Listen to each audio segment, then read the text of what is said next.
Hello everybody, Stephen here, and today we're going to be talking about interest rates. Interest rates. Interest rate hike. An interest rate rise. Yes, I've heard all the news on the media of interest rates going up, and they're really instilling fear into everybody. And now this fear may be warranted for people who have recently made their purchase, like a PPOR, like primary place of residence, and they've maxed out. So yeah, naturally, you're going to be feeling the sting of these rising interest rates, and maybe you might not be able to make your repayments. But for the investor, for the educated investor, I don't think that this fear should put us at a halt. I think that we should really take a deeper dive into what this means for us and how we can still make moves despite the rising interest rates. So I want to break down why I decided to purchase my second investment property this month despite all the interest rate rises. And like with all investing, we need to look at the fundamentals and we need to turn to the numbers. So I'm just going to bring up my spreadsheet right now. So here we go. So here's my spreadsheet, and this covers my first loan on my first investment property. So luckily I had been able to fix this at 2.84%, which is quite low. But unfortunately, if I wanted to draw equity, I have to go with a different lender, and I was unable to get fixed rates now because the fixed rate was like a 5% or something crazy now. So unfortunately I had to bite the bullet, and I'll show you in the next spreadsheet the changes of going with another lender. But let's just analyze what my financial position looked like before I decide to refinance. So here we can see that my interest rates, 2.84%. I was with CBA for a $376,000 loan. I went 20% deposit, and so my rent was at $380 a week. It was a bit below market rent, so my yields weren't that great, but we can see here my positive cash flow was still pretty decent, 2.5k a year-ish. So now let's move on to my next spreadsheet, which is me refinancing with Macquarie to draw some equity.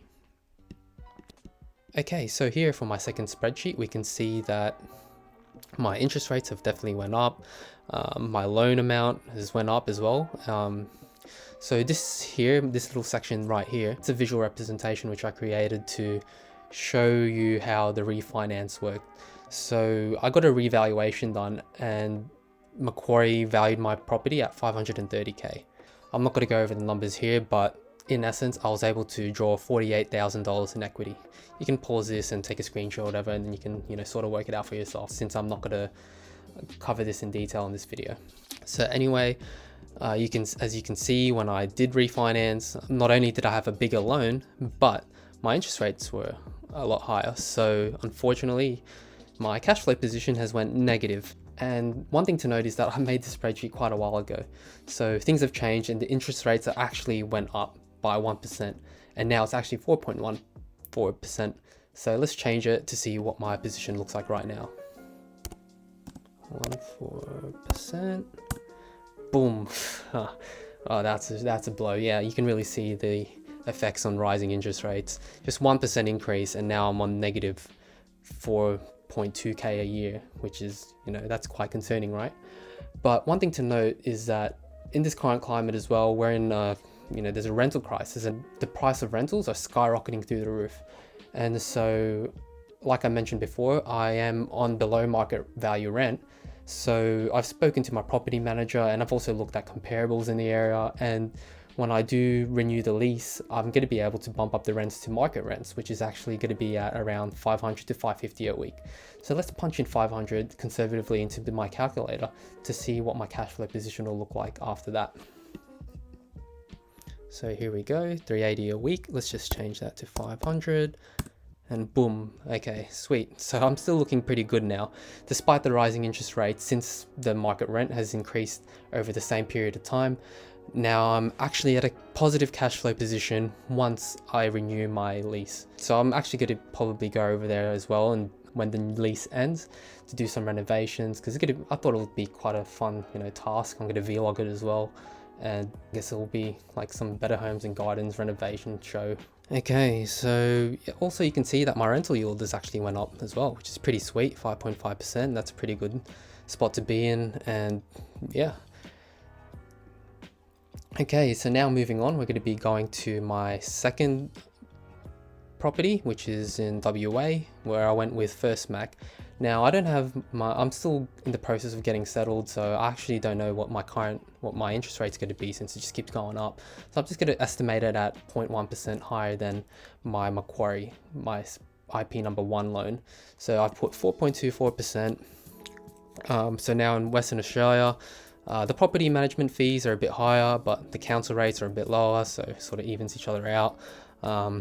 So with this purchase, I had to go with a smaller deposit. I didn't have enough for 20%, unfortunately, but you know, it is what it is. I wanted to get into the market, so I just copped it and paid the LMI. And again, unfortunately, in this scenario, I'm below market value in rent, and this is just as a consequence of the seller just renewing the lease without probably looking at the market value of rent, which is fine. I believe that this was one aspect which allowed me to get the property for a relatively cheap price. So I can't really complain about that, but I just have to cop the lower cash flow for the time being until I can renew the lease to become market value rent. So having a look, yeah, we can see that my cash flow position is on negative. It's only negative $3 a week. Like, that's not too much. That's just like, to put in perspective, that's like one cheeseburger a week to hold on to this property.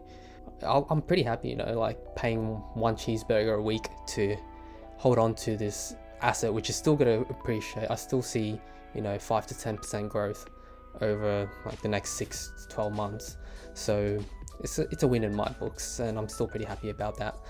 And so let's just bump up the rental value. So it was appraised for, I think it was $500 a week, my property manager said.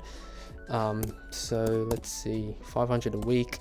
Wow, yeah, if it is 500 a week, then I'm gonna be getting quite a lot of cash flow there.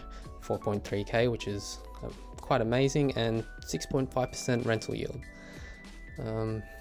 So yeah. Anyway, the purpose of this video was just to show you the numbers and how to actually look at the numbers before taking what the news and what the media and what everybody's saying to allow it to affect your decision making. When you're doing investing, you really need to return to the fundamentals, and the fundamentals are always just the numbers, the spreadsheet, creating your forecast so you know where you stand financially. Anyway, yeah, that's it for this video. It's just going to be a short one, and I hope you got something out of it. And if you have any questions, just leave them down into the comments below. I'm trying my best effort to reply to everybody. Oh, my YouTube channel's still just starting, so I don't think anyone's gonna comment. But you know the go. Yeah, just happy to help. Please like, comment, and subscribe if this has been of value to you. And as always, see you in the next video.